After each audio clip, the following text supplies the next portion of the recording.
Salut les gars, nouvelle vidéo. Alors aujourd'hui on va faire un 24 heures je mange comme en Corée. J'étais vraiment impatient de faire cette vidéo parce que vraiment c'est une culture que j'adore. La Corée, donc on y est allé avec Shara il y a 3 ou 4 ans, je me rappelle plus. On est parti à Séoul, on a vraiment kiffé cette culture. En plus en ce moment elle est vachement dans la hype, donc avec tout ce qui se passe, que ce soit avec la K-pop, les films coréens sont vachement à la mode en ce moment, mais surtout les séries, grâce aussi à Squid Game, les séries comme ça. Donc ce que je vais faire, c'est que là, je vais partir pour un 24 heures, je mange comme en Corée, le matin, le midi, la collation et le soir. Ce qu'on va faire, c'est que là, il est quand même assez tôt, il est quelle heure? Il est 9h05. Je vais faire les courses, donc je vais vous emmener avec moi au K-Mart. C'est une sorte d'épicerie, supermarché coréen, il y a un petit peu de tout. On se retrouve tout de suite au supermarché et après on se retrouvera pour le petit déjeuner qui j'espère sera traditionnel. Comme je le répète à chaque vidéo, faut pas faire une généralité. Je me suis renseigné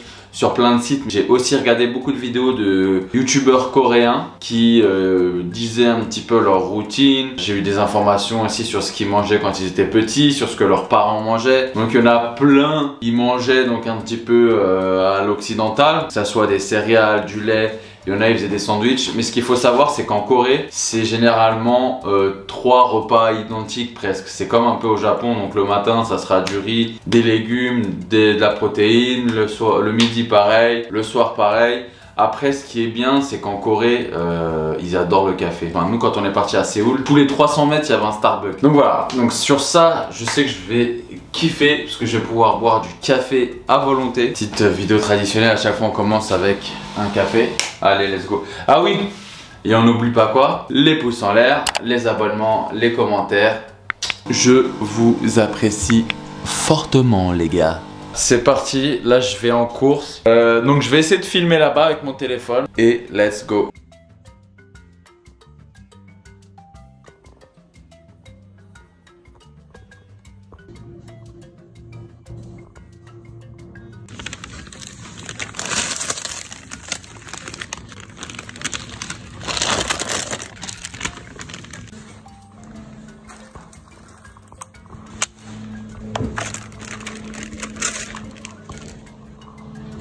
Un petit unboxing de course. Ça c'est mon repas de ce soir.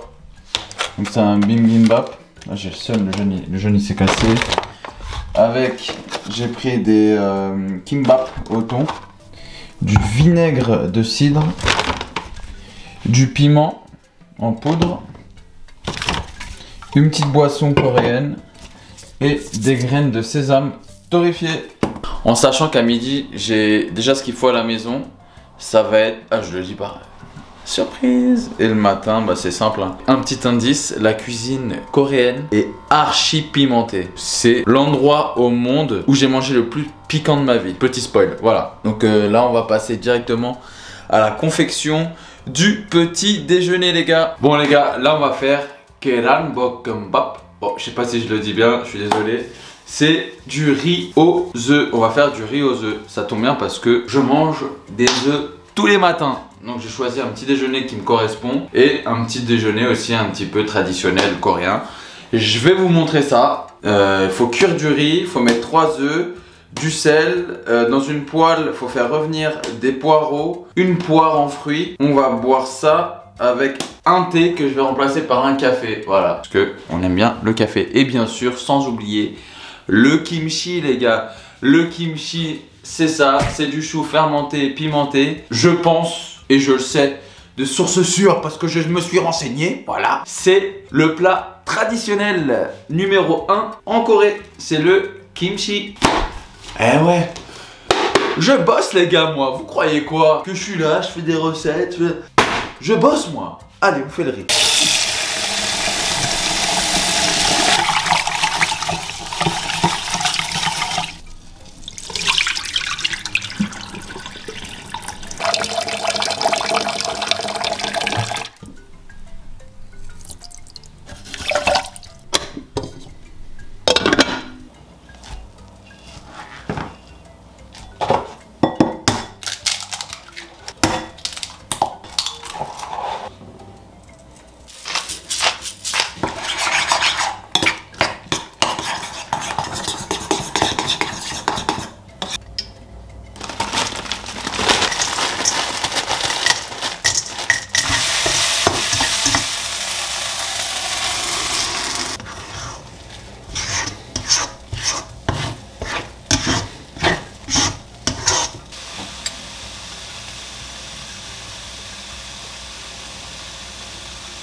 Bon, on va goûter ça.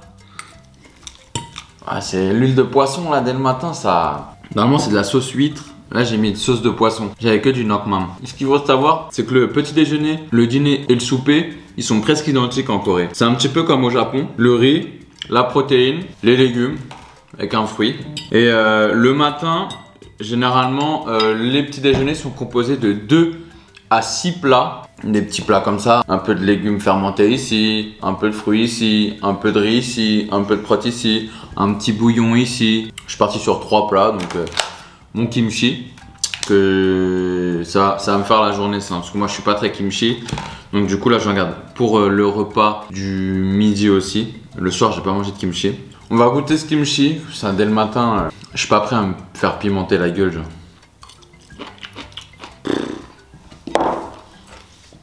Il est fort lui en plus. Le matin le kimchi c'est dur pour moi. Je prends mes petites pilules pour la muscu, oméga 3 et multivitamines pour avoir des gros muscles. Ce qu'il faut savoir c'est que la culture coréenne et surtout la gastronomie coréenne, elle était inconnue il y a encore pas trop longtemps de ça. C'est pendant les Jeux Olympiques de 1988 à Séoul. Et en fait c'était le point de départ d'un véritable engouement sur la culture coréenne. Genre que ça soit la bouffe, la culture même de vie quoi. Aux yeux du grand public. Il y avait toujours des connaisseurs, des gens qui étaient passionnés par la Corée. Mais ce qui a aidé aussi à faire découvrir la Corée, c'est que le kimchi, donc ça, en 2013, il est rentré dans le patrimoine immatériel de l'UNESCO. C'est fou quand même. Hein. Patrimoine immatériel UNESCO quoi. Quand je vous dis que ça, c'est un vrai truc en Corée, c'est un vrai truc en Corée. Là. Bon bah voilà les gars, je vais manger ma petite poire après. Parce que là vraiment je suis calé, le riz m'a tabassé. Je vous dis à tout de suite pour mon plat du midi. Vous allez voir ce que ça va être. Je pense que c'est le 2e truc national en Corée là. C'est parti. Bon les gars, on est parti pour faire le repas du midi. Alors, pour le déjeuner, qu'est-ce qu'on va faire? On va faire des tteokbokki avec des ramen, avec à l'intérieur des saucisses, en accompagnement du kimchi. Donc ce que je vais faire, c'est que là, je vais faire la sauce tteokbokki moi-même. J'aurais pu en acheter, mais voilà, je vais la faire moi-même. 2 cuillères de piment en poudre. Il faut 2 cuillères de gochujang, je sais plus. J'en ai acheté au lieu des cuillères, j'allais pas acheter un gros truc, j'ai pris ça. Hop, ça fera l'affaire, ça fera 2 cuillères.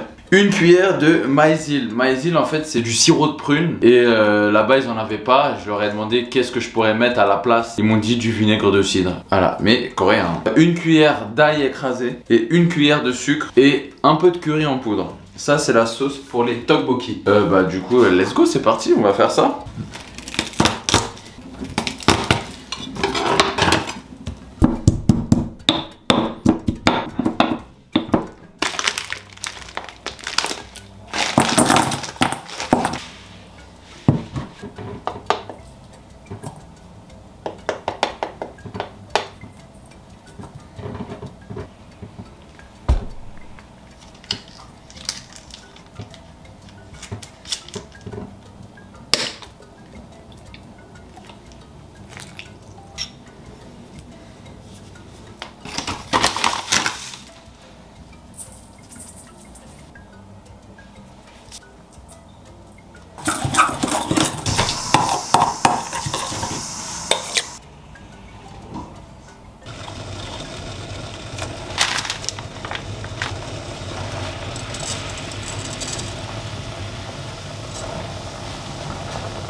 Au repas du midi, donc du coup j'ai fait des ramen tteokbokki avec des saucisses. Normalement tu mets un œuf dessus, mais j'ai pas voulu manger 4 œufs aujourd'hui, donc du coup je suis resté à ça. Je l'ai réussi bien les tteokbokki. Là je les ai un petit peu trop cuits. Ils sont bien, il y en a quelques-uns qui sont un petit peu trop cuits. Alors, et là vous allez me dire qu'est-ce que le tteokbokki? Le tteokbokki c'est une pâte de riz de sauce épicée voire très épicé. C'est un plat qu'on retrouve beaucoup dans les street food. Quand tu te balades à Séoul comme ça, hop, dans les petites rues street food, il y en a plein, ils font des tteokbokki comme ça, il y a des gros trucs de tteokbokki. Mais il y a aussi beaucoup et énormément de street food en Corée. Et il y a notamment les dakoshi, c'est des brochettes de poulet. Mais il y a plein de sortes de brochettes. En fait, quand tu vas en Corée, tu vas dans un stand de street food, tu as les tteokbokki, ça c'est sûr et certain. T'as du poulet karaage, j'en ai acheté mais je l'ai pas fait parce qu'en vrai je vais bien manger déjà. T'as les odeng, c'est des brochettes de poisson. C'est des brochettes de poisson écrasées mélangées avec de la farine. Ça fait une sorte de pâte comme ça. Ils l'enroulent et après c'est dans la sauce comme ça, un peu des tteokbokki. Après vous avez aussi les twigim, tout ce qui est brochettes frites. Donc va y avoir du poulet, donc le poulet karaage. T'as les tempura, donc avec la crevette. T'as les légumes par exemple avec des courgettes et des navets et tout qui sont frits. Ça aussi ça se mange beaucoup là-bas. La Corée je trouve que c'est pas cher. Pour manger là-bas, c'est vraiment pas cher. Moi, je sais qu'en Corée, tous les jours, j'étais aux toilettes, j'étais comme ça. Jusqu'à la fin, j'en pouvais plus. Je suis parti au McDo. Même au McDo, c'était pimenté. Vraiment, les gars, là-bas, c'est le piment, c'est une culture. Il y a des trucs. De toute façon, je vous ai filmé, hein.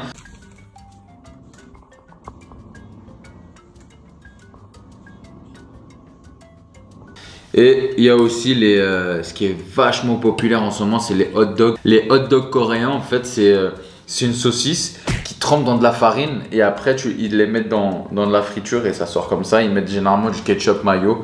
Tu manges ça comme ça dans la rue et c'est vraiment délicieux. Arrêtons de parler et goûtons ces petits tteokbokki. Déjà, je vais voir si la sauce je l'ai bien faite parce que cette fois-ci, je l'ai fait moi-même entièrement. Normalement, je l'achète déjà faite.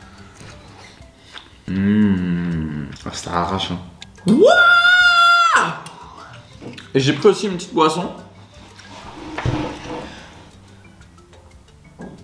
Je sais pas du tout ce que c'est. C'est au raisin. Ils ont plein de petites boissons sympas, les Coréens, je trouve. Putain.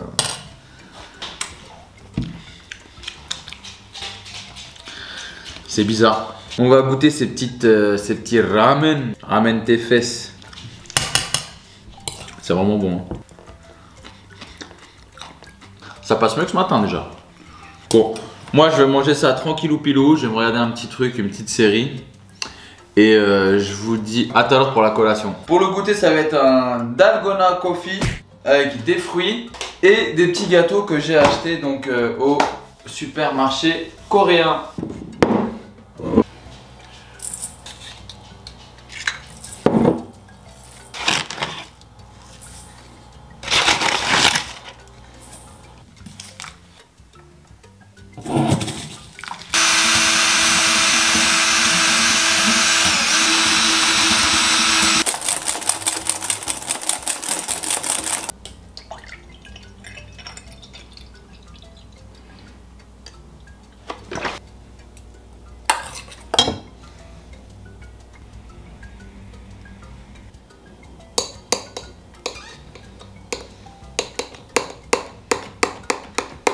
Bon les gars, bah voilà, j'ai mon petit goûter, mon dalgona café. Je trouve la recette hyper satisfaisante à faire, c'est super bon. La crème là, c'est tellement onctueux.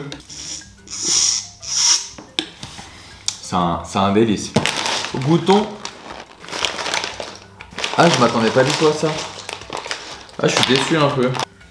Regardez comment c'est, je pensais que c'était des croissants. Pas du tout. C'est au beurre de cacahuète. Mais ça a plus le goût de sésame. C'est vraiment pas ouf. Alors ça, c'est des sortes de mikado.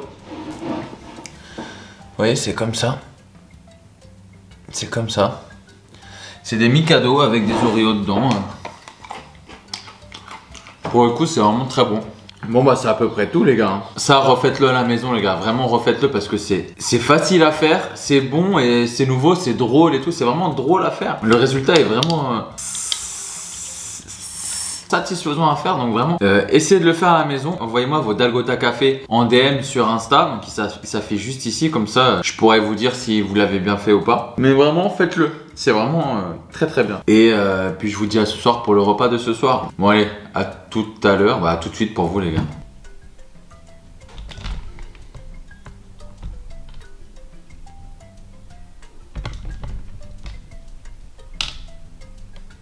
Bon les gars, là je suis rentré du sport.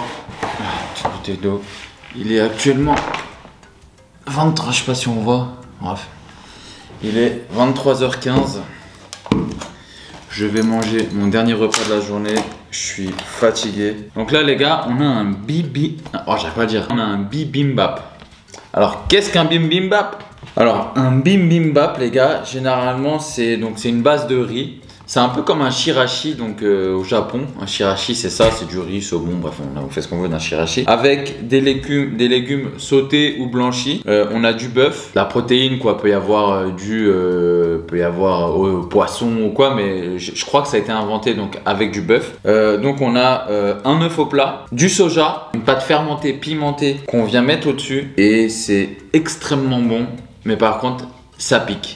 Vraiment, déjà avec les tteokbokki là, je me suis arraché le cul. Je sens que demain, ça va être dur à sortir tout ça. Voilà, et comme généralement tous les plats sont accompagnés d'autres choses, donc généralement c'est soit du kimchi, soit des petits trucs, soit un bol de soupe.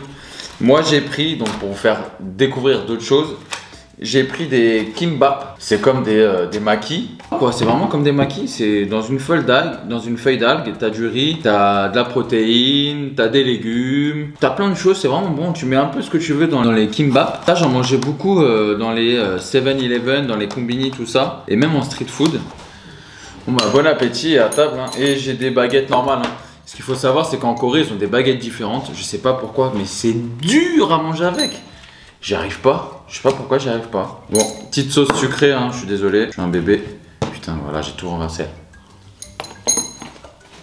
Faut vraiment goûter parce que c'est très différent de ce qu'on connaît au japonais. Il y a beaucoup de saveurs en fait. En une bouchée, tu sens d'abord l'algue et ensuite tu sens tous les ingrédients un par un et il y a toujours cette saveur coréenne. Il y a toujours ce goût, il y a un arrière-goût coréen que tu sens vraiment dans chaque plat que tu manges, je trouve. Quand je dis un arrière-goût, c'est pas péjoratif, hein. C'est que tu sens que c'est de la cuisine coréenne. C'est un délice. Non.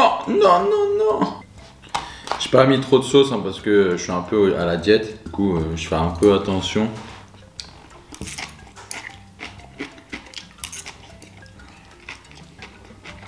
C'est très sain. En vrai, du riz blanc avec des carottes. Ça c'est quoi? Ça va être du concombre ou de la courgette, un œuf, du bœuf bulgogi, de la pousse de soja. C'est excellent. Il peut y avoir des trucs hyper bons, comme des trucs, tu te dis mais oh là là, mais comment ça se mange? J'avais vu dans un marché en Corée, un marché aux poissons, des gens ils mangeaient du poulpe vivant. C'est-à-dire qu'ils coupaient le poulpe vivant, ils le trempaient dans de la sauce et ils mangeaient et en fait les tentacules bougeaient encore et tout. Les gars, le reste, je vais le manger demain midi. Franchement, si je dois noter mon repas, je lui mettrais un 7 sur 10. 7 sur 10. Ça manquait un peu de gourmandise. De gourmandise et de protéines. Je pense que ça manquait un petit peu de protéines et de gourmandise, mais j'ai kiffé mon repas. Bon les gars, j'espère que la vidéo vous a plu. Moi, j'ai kiffé faire cette vidéo. En plus, la Corée, c'est vraiment un pays et une culture que j'adore. Je pense qu'avec Chéra, on a pour projet d'y retourner, faire comme on l'avait fait, Séoul et après Tokyo. Donc voilà, les petits pouces en l'air, les abonnements en commentaire, vous savez. Je vous fais des gros bisous. Je vous dis à dimanche pour une nouvelle vidéo avec Chéra. Prenez soin de vous, c'est le principal. Tant que vous êtes heureux et que vous pétez la forme, moi, je suis content. Allez, bisous les gars.